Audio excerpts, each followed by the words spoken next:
Good morning बंधुरा आमी अनुपम और आपनारा देखছেন एबीजी ट्रैवल। आज के आमी कायरो থেকে যাচ্ছি আলেকজান্দ্রিয়া। কায়রো থেকে আলেকজান্দ্রিয়ার ডিস্টেন্স হলো 220 কিলোমিটার, মোটামুটি 2.5 থেকে 3 ঘন্টা টাইম লাগবে। তো আমি এই সফরটা করছি একটা ট্যাক্সিতে। কালকে আমি আমার হোস্টেল থেকে এই ট্যাক্সিটা বুক করে নিয়েছি। এই ট্যাক্সিটা আমাকে আলেকজান্দ্রিয়াতে নিয়ে যাবে এবং আলেকজান্দ্রিয়াতে সমস্ত জায়গা ঘুরিয়ে তারপর আবার ফেরত নিয়ে আসবে। তো আজকে ফুল ডে ট্রিপ আলেকজান্দ্রিয়াতে। তো চলুন আমার সাথে।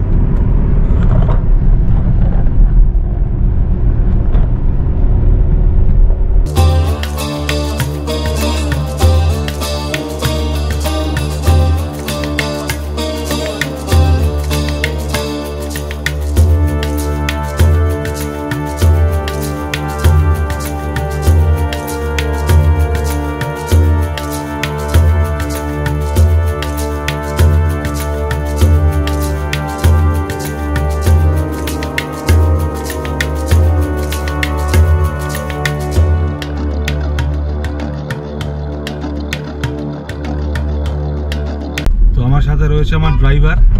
What is your name? Adil. Adil driver. So Adil হচ্ছে আমার ড্রাইভার। আর এই ট্রিপটা যে আমি করছি এটাতে আমার খরচা পড়ছে $90। আমি এখানে যে হোস্টেলে আছি, মানে কায়রোতে যে হোস্টেলে আছি, সেই হোস্টেল থেকেই কিন্তু এই ট্যাক্সিটা আমি বুক করেছি। তো এই ট্যাক্সিটা আমাকে আলেকজান্দ্রিয়া নিয়ে যাবে, তারপর আলেকজান্দ্রিয়ার সমস্ত জায়গায় ঘোরাবে, আবার ফেরত নিয়ে আসবে কায়রোতে। তো আমার এই ট্যুরটাতে ট্যাক্সির যে ফেয়ার সেটা পড়ছে হচ্ছে $90। তো ইন্ডিয়ান কারেন্সি হিসাবে দেখলে কিন্তু ঠিকই রয়েছে, 7,500 টাকা মতন পড়ছে 220 কিলোমিটার আপ ডাউন। তো আমাদের দেশেও কিন্তু যদি কলকাতা থেকে দীঘা যেতে যাই এবং দীঘা থেকে যদি আবার ফেরত আসতে চাই এবং ওলা বা উবের কোনো ট্যাক্সি যদি বুক করি তাহলেও কিন্তু মোটামুটি 6-7 টাকারই খরচা পড়ে। তো সেই হিসাবে আমি দেখলাম খুব একটা বেশি না, ঠিকই রয়েছে। কিন্তু আপনি যদি বাসে আসতে চান সেক্ষেত্রে আপনার খরচা কিন্তু অনেক কম হবে। এখান থেকে কিন্তু বাসও যায়, মানে কায়রো থেকে আলেকজান্দ্রিয়া কিন্তু বাস চলাচল করে এবং ট্রেনও অ্যাভেলেবেল আছে। সেক্ষেত্রে আপনাকে একটু তাড়াতাড়ি বেরোতে হবে, কারণ বাসে কিন্তু একটু টাইম বেশি লাগে। তো আমাকে ড্রাইভার জিজ্ঞেস করলো আমি চা খাবো কি না, তাই আমি বললাম হ্যাঁ একটু দাঁড়ানো যাক, একটু চা খেয়ে নেওয়া যাক। তো কালকে ইজিপশিয়ান চা খেয়ে বেশ ভালোই লেগেছিল। তো আজকে একটু চা খেয়ে নেবো। সকাল সকাল কিছু কিছু খাওয়া হয়নি, 7টার সময় বেরিয়ে গেছি, ব্রেকফাস্টও করা হয়নি। তো এখান থেকে আমি একটা চিকেন স্যান্ডউইচ আর চা খেয়ে নেবো। সকালে ব্রেকফাস্ট করে বেরোয়নি, কারণ 7টার সময় বেরোতে হয়েছে, 7:30 থেকে ব্রেকফাস্ট চালু হয় আমাদের হোস্টেলে। তো তার জন্য আর ব্রেকফাস্ট করে বেরোতে পারিনি, রাস্তাতেই খেয়ে নিচ্ছি।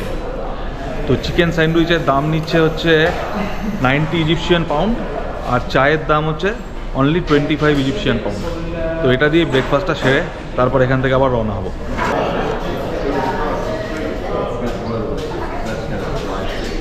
স্যান্ডউইচের সাইজটা বিশাল বড়, খেতে বেশ ভালো, গরম করে দিয়েছে। স্যান্ডউইচটা খুব নরম।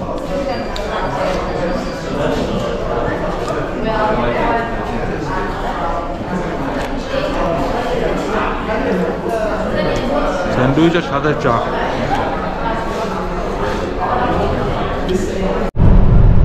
ব্রেকফাস্ট করে আবার রওনা দিয়ে দিয়েছি। আমরা কিন্তু মোর দ্যান হাফ চলে এসেছি, আর 1 ঘন্টার মধ্যেই পৌঁছে যাব আলেকজান্দ্রিয়া। আলেকজান্দ্রিয়া শহর কিন্তু ভূমধ্য সাগরের তীরে অবস্থিত এবং এটি নীল নদের বদ্বীপ অঞ্চলে অবস্থিত। নীল নদের উৎস হলো উগান্ডা দেশে অবস্থিত ভিক্টোরিয়া লেক, এবং সেই ভিক্টোরিয়া লেক থেকে নীল নদ উৎপত্তি হয়ে নর্থের দিকে ফ্লো করে এসে পড়েছে ভূমধ্য সাগরে এবং এখানে একটি বদ্বীপ সৃষ্টি করেছে। সেই বদ্বীপ অঞ্চলেই কিন্তু আলেকজান্দ্রিয়া শহর গড়ে উঠেছে। আচ্ছা, আলেকজান্দ্রিয়া শহরের নাম আলেকজান্দ্রিয়া কেন? অবশ্যই আপনারা অনেকেই জানেন এই আলেকজান্দ্রিয়া শহর ছিল আলেকজান্ডার দ্য গ্রেটের রাজধানী, তাই থেকে এই শহরের নাম হচ্ছে আলেকজান্দ্রিয়া। তো অবশেষে আমরা ঢুকে গেছি আলেকজান্দ্রিয়াতে। ঠিক 9:30 বাজে। তো মোটামুটি সিটির মধ্যে যেতে আরও 15 মিনিট মতন টাইম লাগবে, 10 থেকে 15 মিনিট। তো 2.5 থেকে 3 ঘন্টা আমি বলেছিলাম, তো 2.5 ঘন্টার আগেই পৌঁছে গেলাম। 2.5 ঘন্টা লাগলো। আমি স্টার্ট করেছিলাম 7:10 থেকে 7:15 নাগাদ। ঠিক 9:30 বাজে এখন আলেকজান্দ্রিয়াতে ঢুকে গেলাম। আলেকজান্দ্রিয়া শহরে ঢুকেই কিন্তু ট্রাম লাইন দেখতে পেলাম। আলেকজান্দ্রিয়া শহরেও কিন্তু ট্রাম চলে, যেরকম কলকাতাতে চলে।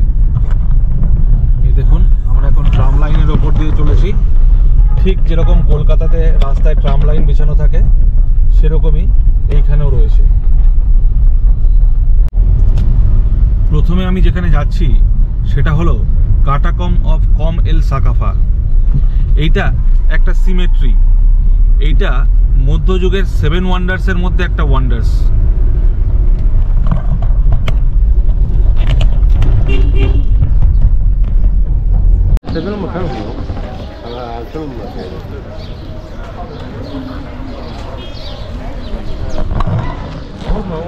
তো আমি চলে এসেছি কাটাকম অফ কম এল সাকাফার সামনে, এবার ভেতরে ঢুকবো। তো এখান থেকে টিকিট কেটে ভেতরে ঢুকতে হলো।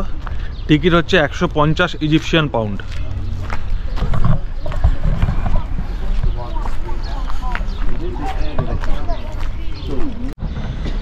এই কাটাকমটা তৈরি করা হয়েছিল 1st সেঞ্চুরিতে, যখন ইজিপ্ট রোমান সাম্রাজ্যের অন্তর্ভুক্ত ছিল।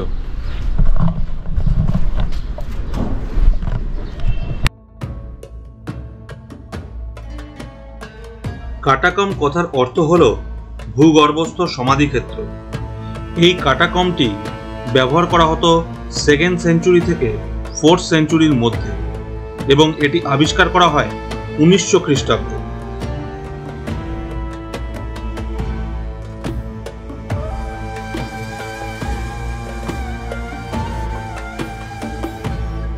এই কাটাকম্বের মধ্যে রয়েছে অনেকগুলি সমাধি রাখার জায়গা ও বেশ কিছু মূর্তি ও প্রত্নতাত্ত্বিক নিদর্শন।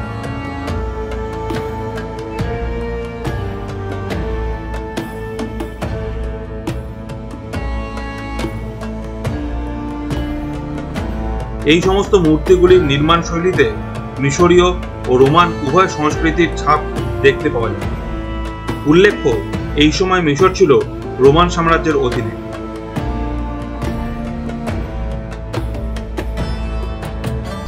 Chanted by the Egyptians to protect the dead. To some elements of the Greek culture, they put the scary head of the Medusa, and they put some naked kids representing perhaps cupids. Tried to take this lid off to get to the burial inside. We couldn't. You know why? We discovered it's all made of one piece put together. How could they put the burial inside then? You are very close. You are fairly close. Side. Behind. Basically কাটাকম হলো বিশাল বড় একটি symmetry, যার মধ্যে Roman যুগে, মানে যখন ইজিপ্ট রোমান সাম্রাজ্যের অন্তর্ভুক্ত ছিল 1st সেঞ্চুরি থেকে 4th সেঞ্চুরির মধ্যে, তখন এখানে ডেড বডি স্টোর করার জন্য ইউজ করা হতো। এবং এইখানে বিভিন্ন রকমের টুম্ব আপনি দেখতে পাবেন। পরপর অনেকগুলো ঘর আমি দেখালাম আপনাদের, যেখানে ডেড বডি স্টোর করে রাখা হতো।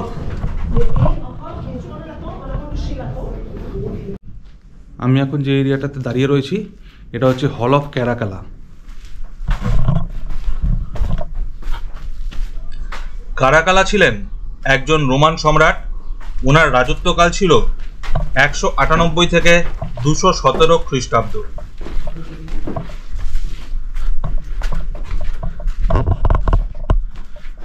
আর এই যে বোনসগুলো দেখতে পাচ্ছেন, এগুলো হচ্ছে ঘোড়ার হাড়।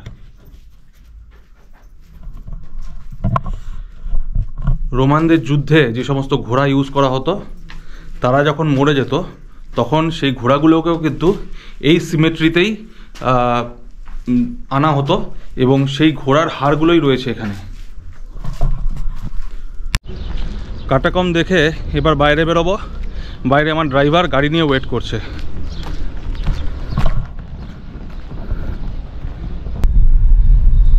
নেক্সট এখান থেকে আমি যাব পম্পেই পিলার দেখতে।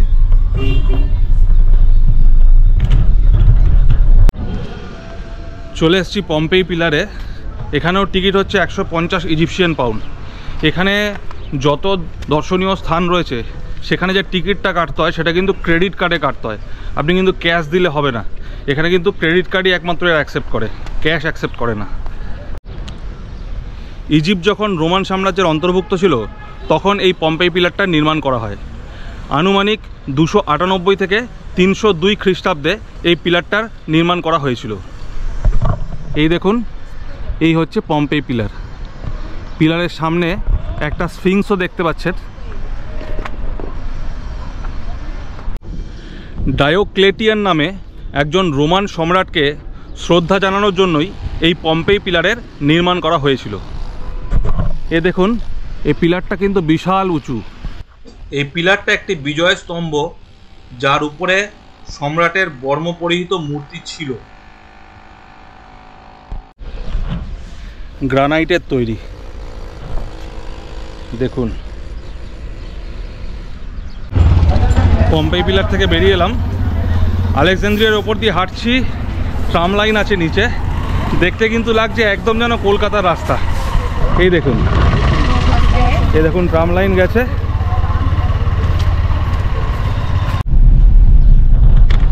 এই দেখুন, বলতে বলতে ট্রামও চলে এলো।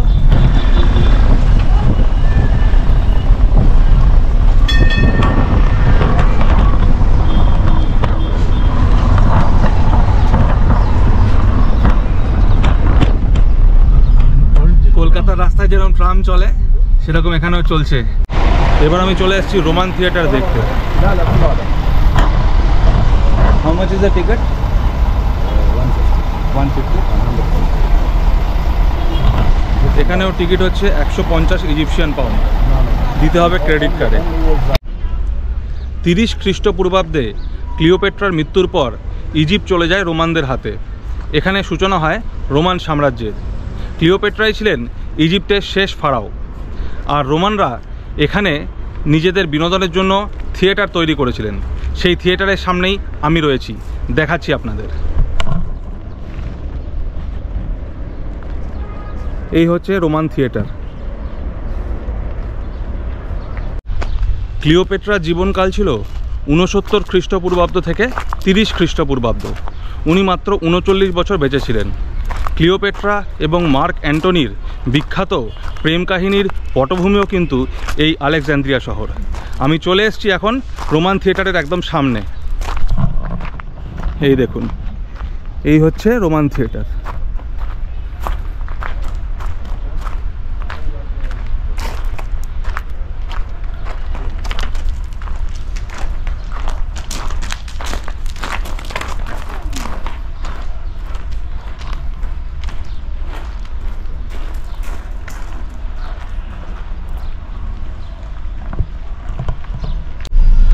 রোমান থিয়েটার দেখে এবার আমি যাচ্ছি বিবলিওথেকা বা আলেকজান্দ্রিয়ার লাইব্রেরি দেখতে।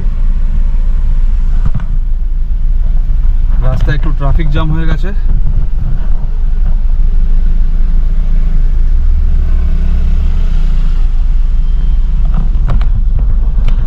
আজকে স্যাটারডে, আজকে লাইব্রেরি কিন্তু 2টোর সময় বন্ধ হয়ে যাবে। বাকি দিন 7টা পর্যন্ত খোলা থাকে। আর ফ্রাইডেতে কিন্তু আলেকজান্দ্রিয়ার লাইব্রেরি কিন্তু বন্ধ থাকে।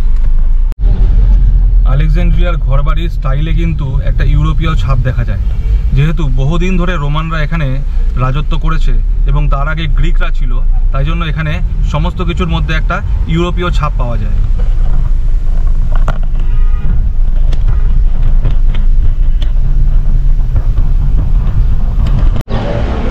চলে এসেছি বিবলিওথেকা বা আলেকজান্দ্রিয়া লাইব্রেরির সামনে। এবার টিকিট কেটে ভেতরে ঢুকতে হবে।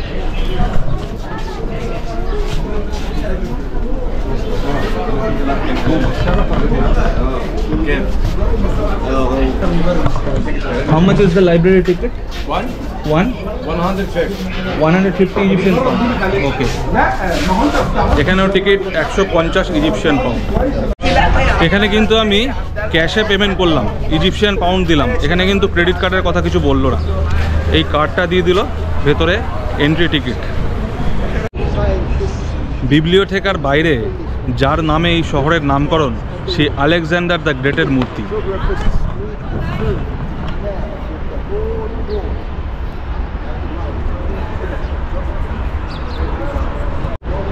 আলেকজান্ডার দ্য গ্রেট মিশর দখল করার পর তার সাম্রাজ্যের রাজধানী হিসাবে গড়ে তোলেন এই আলেকজান্দ্রিয়া শহরকে। তারপর আলেকজান্ডারের মৃত্যুর পর তার প্রধান সেনানায়ক টলেমি I এখানে টলেমি সাম্রাজ্যের প্রতিষ্ঠা করেন। এই আলেকজান্দ্রিয়া শহরে টলেমি সাম্রাজ্যের প্রতিষ্ঠা হয় 323 খ্রিস্টপূর্বাব্দে। টলেমি I এখানে 323 খ্রিস্টপূর্বাব্দ থেকে 283 খ্রিস্টপূর্বাব্দ পর্যন্ত রাজত্ব করেন। তারপর তার ছেলে টলেমি II আসে। আনুমানিক 300 থেকে 250 খ্রিস্টপূর্বাব্দের মধ্যে টলেমি সাম্রাজ্যের অধীনে এই আলেকজান্দ্রিয়া শহরেই বানানো হয়েছিল পৃথিবীর সবথেকে বড় লাইব্রেরি। সেই লাইব্রেরির স্মৃতিচারণাতেই আবার এই নতুন লাইব্রেরির প্রতিষ্ঠা। আমি এখন রয়েছি বিবলিওথেকাতে। এই বিবলিওথেকা উদ্বোধন হয় 2002 সালের 16ই অক্টোবর। এর নির্মাণ কার্য শুরু হয় 1995 সালে। 220 মিলিয়ন US ডলার খরচা করে এই লাইব্রেরি নির্মাণ করা হয়। এই লাইব্রেরির মধ্যে 80 লক্ষ বই রাখার জায়গা রয়েছে। তো চলুন এবার ভেতরে গিয়ে আপনাদের দেখাই।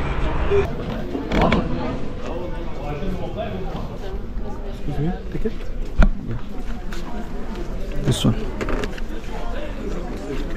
Thank you.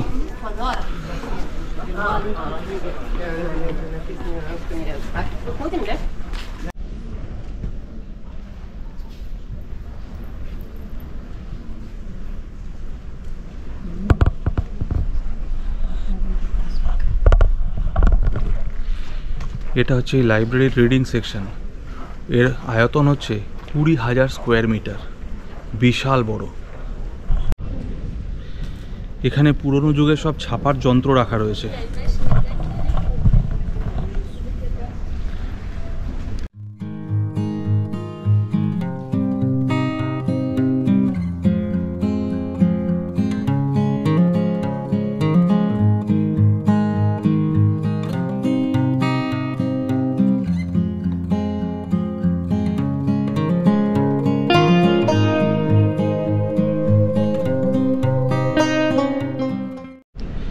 এই লাইব্রেরিতে কিন্তু ছাত্রছাত্রীদের সুবিধার জন্য ফ্রি ওয়াইফাই রয়েছে এবং প্রত্যেকটা স্টাডি ডিস্কে কম্পিউটার রাখা রয়েছে।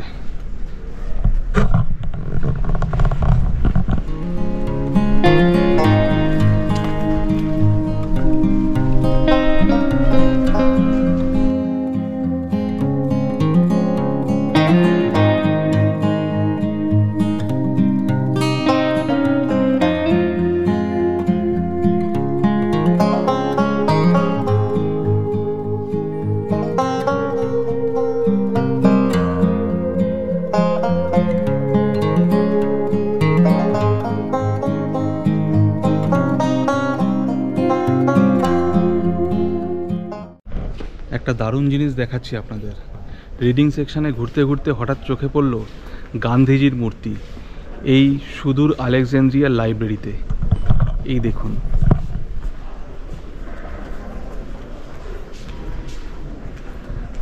আর তার তলায় ওনার কথা লেখা রয়েছে। লাইব্রেরিতে ঘুরতে ঘুরতে চলে এসেছি যেখানে ভারতীয় সমস্ত বই রাখা রয়েছে। আমি দেখাচ্ছি আপনাদের কি কি বই রয়েছে এই আলেকজান্দ্রিয়া লাইব্রেরিতে। এই দেখুন, Indian literature, medieval Indian literature, medieval Indian literature, অনেকগুলি খণ্ড রয়েছে।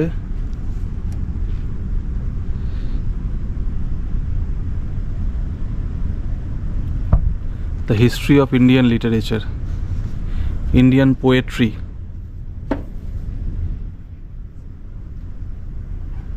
আরও এদিকে রয়েছে। এই দেখুন, রবীন্দ্রনাথ ঠাকুরের বই, poems and plays of Rabindranath Tagore. এখানে রবীন্দ্রনাথ ঠাকুরের অনেকগুলি বই রয়েছে। এটা তো ফরাসি ভাষায়।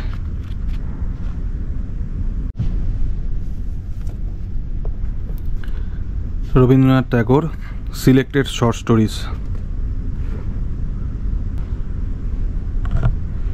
আর একটা রবীন্দ্রনাথ ঠাকুরের বই, এই তো গীতাঞ্জলি।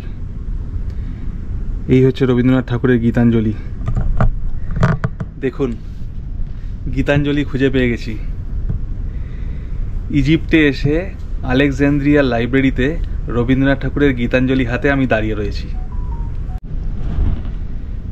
এই দেখুন, এই সেকশনটা মনে রাখবেন, 891.4, 891, এই শেলফে সমস্ত রবীন্দ্রনাথ ঠাকুরের বই পাবেন।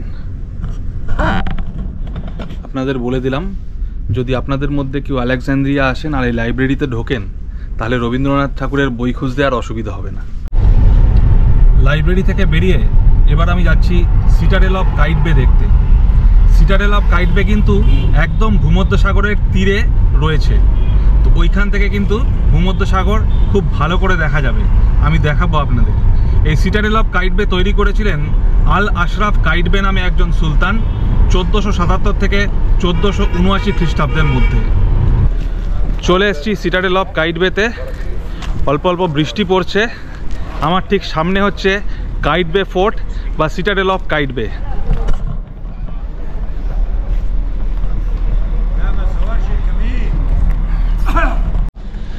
যেখানে এখন কাইট বে ফোর্ট রয়েছে, টলেমি সাম্রাজ্যের আমলে এখানে তৈরি হয়েছিল এনশিয়েন্ট যুগের সপ্তম আশ্চর্যের একটি আশ্চর্য ফ্যারোজ বা আলেকজান্দ্রিয়ার লাইট হাউস। তো চলুন এবার টিকিট কেটে কাইট বে ফোর্টে ঢোকা যাক।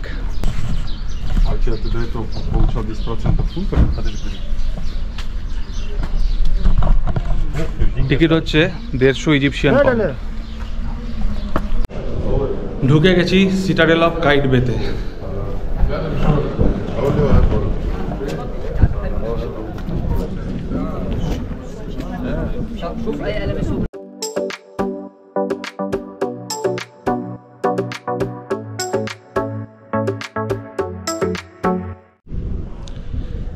এই কাইট বে ফোর্টটা 1477 খ্রিস্টাব্দে সুলতান কাইট বে নির্মাণ করান মূলত শত্রুদের ওপর নজর রাখার জন্য। এই ফোর্টটা একদম ভূমধ্যসাগরের পাড়ে অবস্থিত এবং এই ফোর্ট থেকে শত্রুর ওপর ভালোভাবে নজরদারি করা যেত। তো চলুন ভেতরে যাওয়া যাক।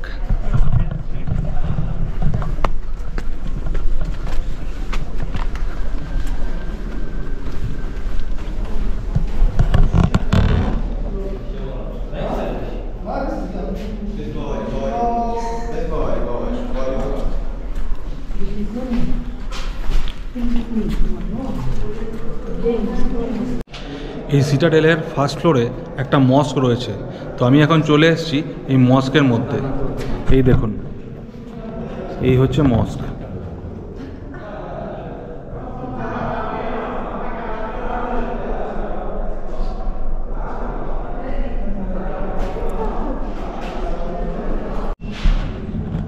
এই রুমটা দেখুন।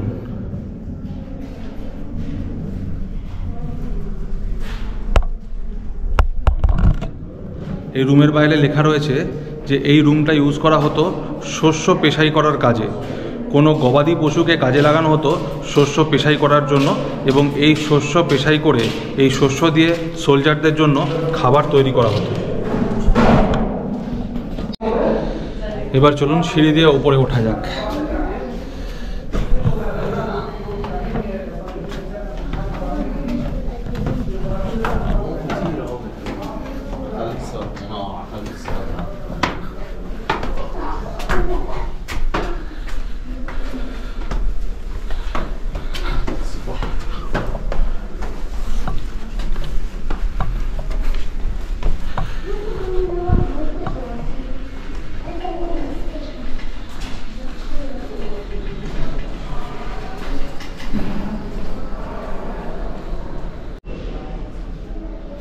এখানে দেখুন ছোট ছোট জানলা রয়েছে।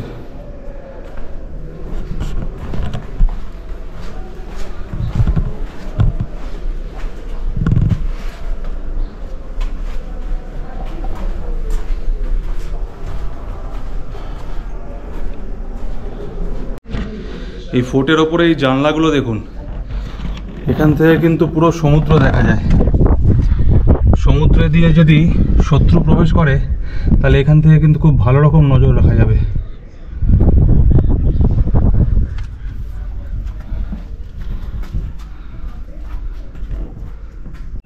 সবকটা ঘরেই কিন্তু এরকম একটা জানলা রয়েছে।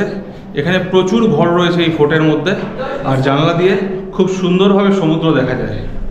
এই দেখুন, আমি একটা ঘরে এখন দাঁড়িয়ে রয়েছি, এখানেও একটা জানলা রয়েছে, আর এখান দিয়েও ডাইরেক্ট দেখা যাচ্ছে সমুদ্র।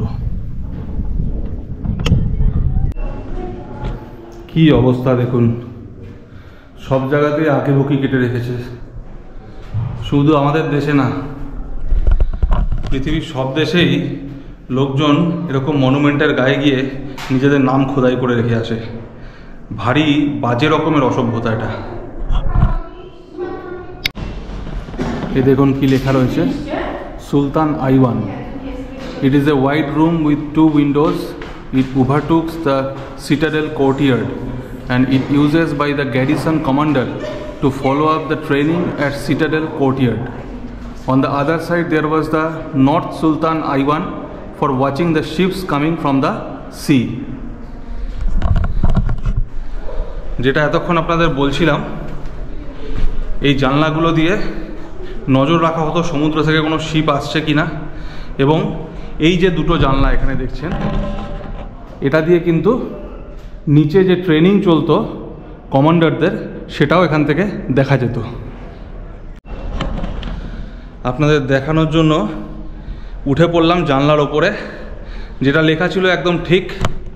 এই দেখুন, এখান থেকে নিচে কোর্টইয়ার্ডও দেখা যায় আর তার পেছনে সমুদ্র, ভূমধ্যসাগর।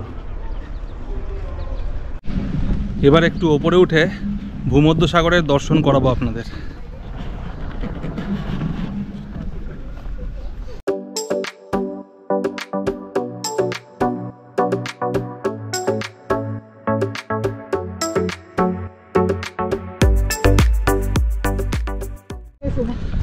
আমি একটা খুব সুন্দর জায়গাতে চলে এসেছি। এখান থেকে আমার বাঁ দিকে কাইট বে ফোর্ট দেখা যাচ্ছে আর ডান দিকে দেখা যাচ্ছে ভূমধ্যসাগর। এই দেখুন, এই হচ্ছে কাইট বে ফোর্ট আর এই হচ্ছে ভূমধ্যসাগর।